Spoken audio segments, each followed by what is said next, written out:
From the cross to the throne, from death into life, he went for his own. All power in earth, all power above is given to him for the flock of his love. Only believe, only believe, all things are possible, only believe.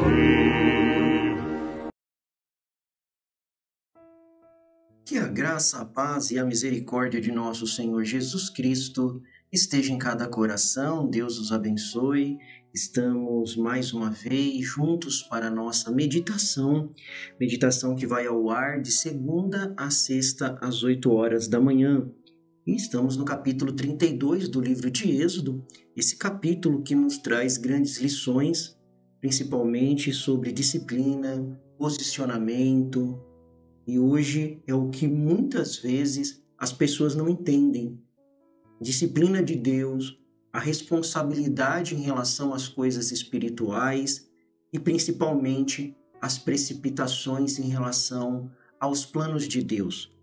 E nós vamos começar no versículo 15 e de Êxodo, capítulo 32. Você pegue sua Bíblia, seu caderno de anotações e nós vamos iniciar então aqui no versículo 15 e do 15 ao 17, que diz assim: Em seguida, Moisés se virou e desceu o monte, trazia nas mãos as 2 tábuas da aliança que estavam escritas dos 2 lados, frente e verso.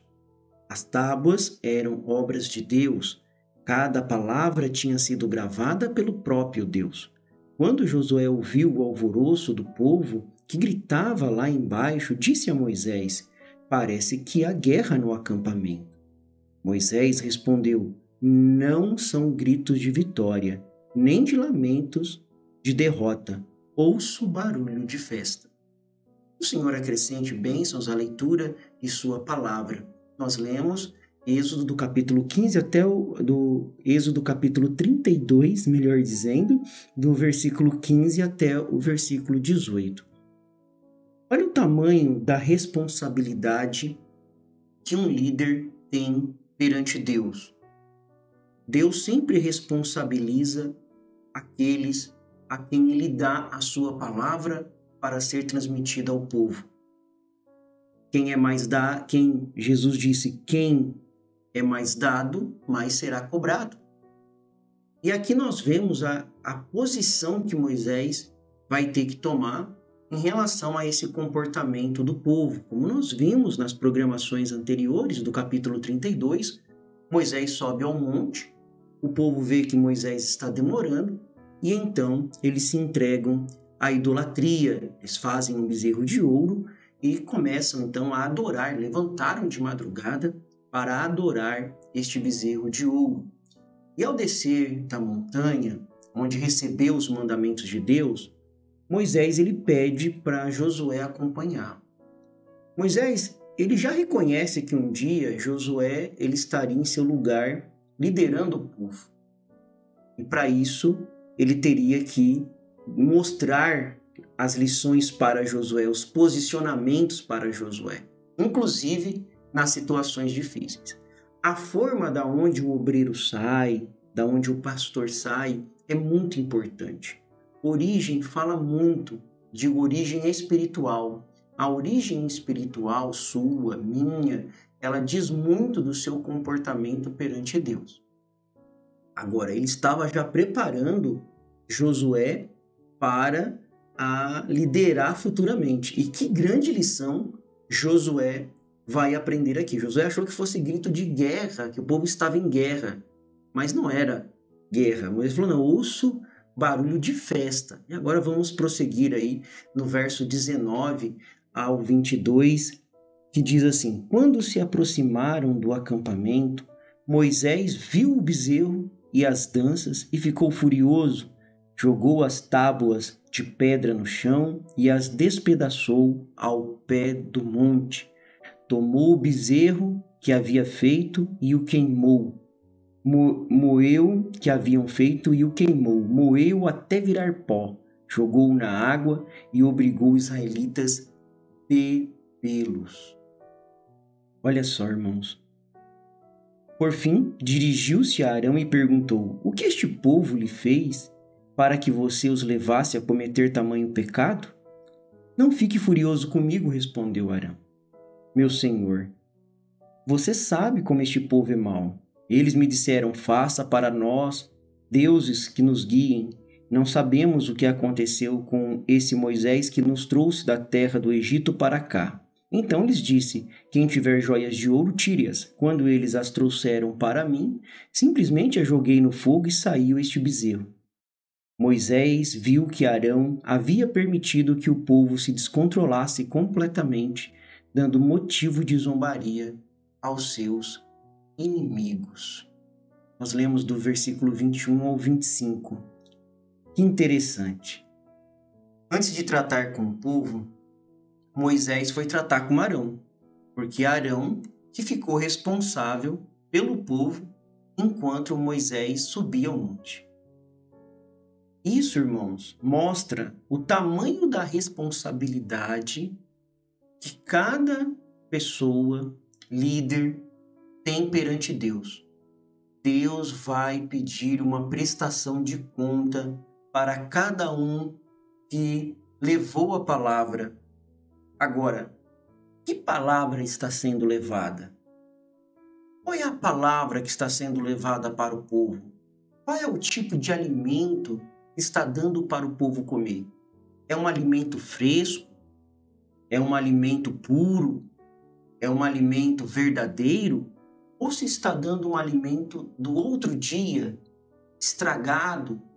O maná, ele deveria ser comido, colhido e comido todos os dias, fresco. Se guardasse, ele estragaria.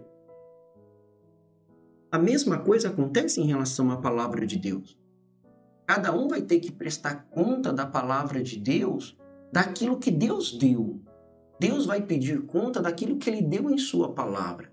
O profeta de Deus para esta era, William Marron Branham, ele nos diz que Deus não vai cobrar das pessoas a marca. Ele até dá um exemplo para nós, muito bom.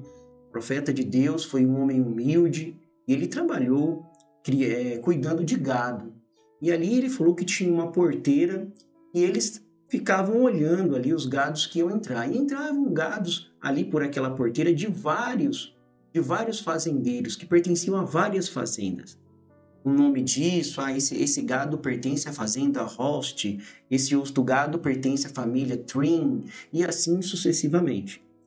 Só que eles que estavam ali na portaria, naquela porteira, eles não olhavam a marca da fazenda, o nome da fazenda.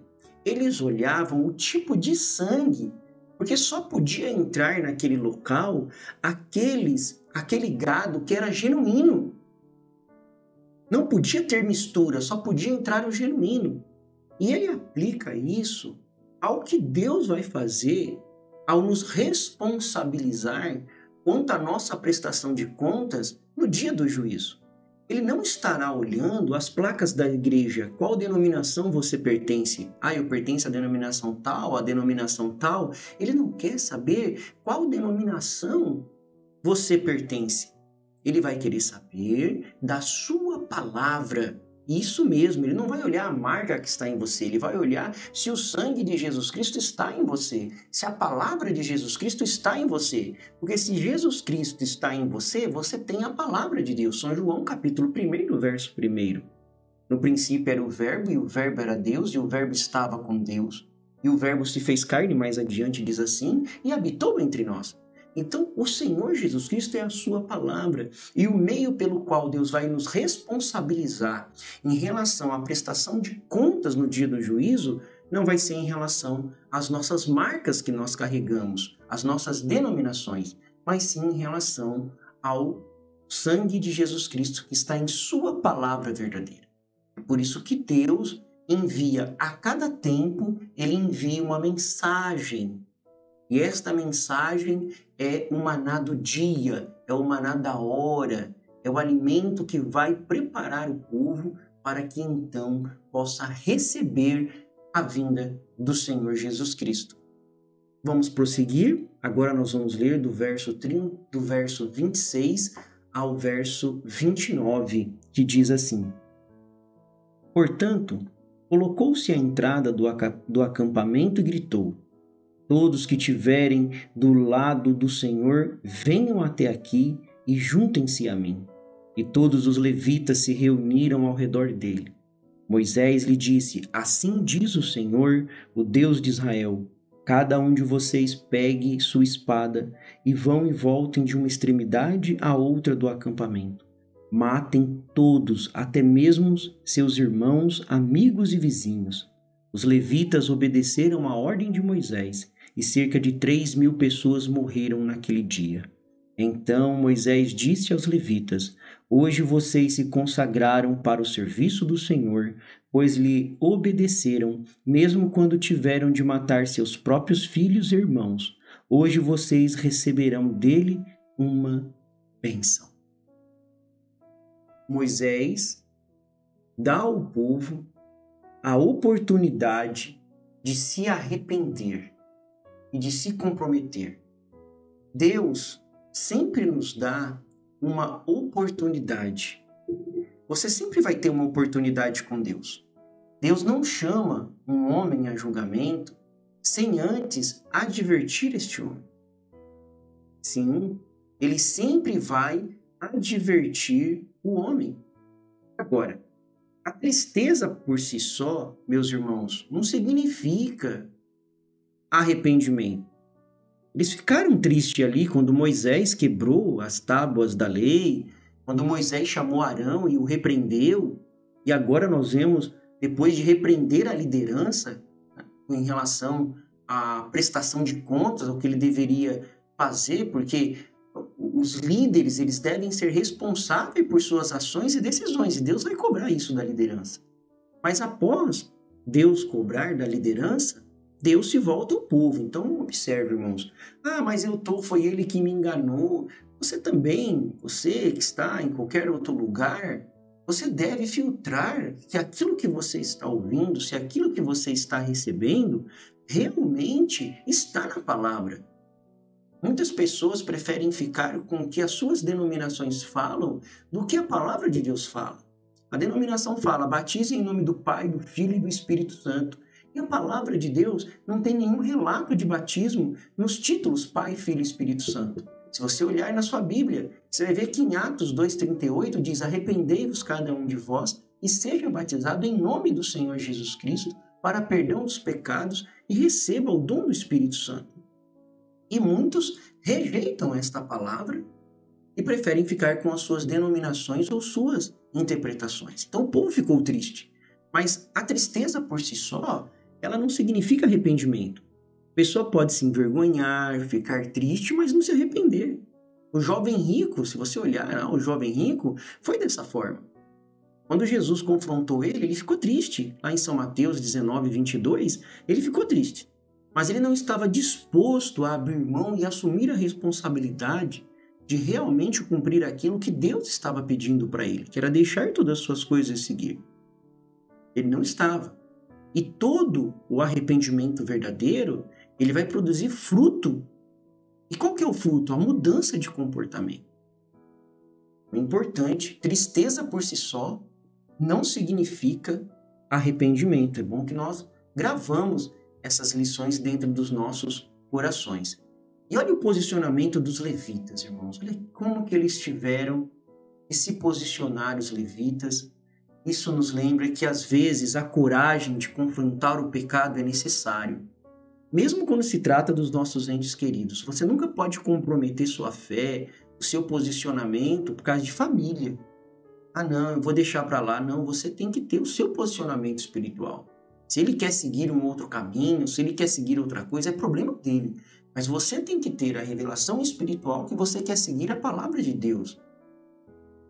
Ah, mas meu marido vai em tal lugar, minha esposa vai em tal lugar. Mas se você recebeu a revelação desta mensagem da hora, se posiciona, se mantém firme. A liderança espiritual requer decisões difíceis.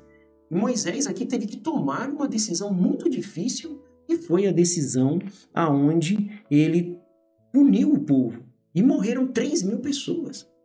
Veja, os levitas eles se posicionaram a favor de Deus. Irmãos, é tão bom quando você se posiciona a favor de Deus. E hoje Deus te chama também para que você possa tomar uma posição.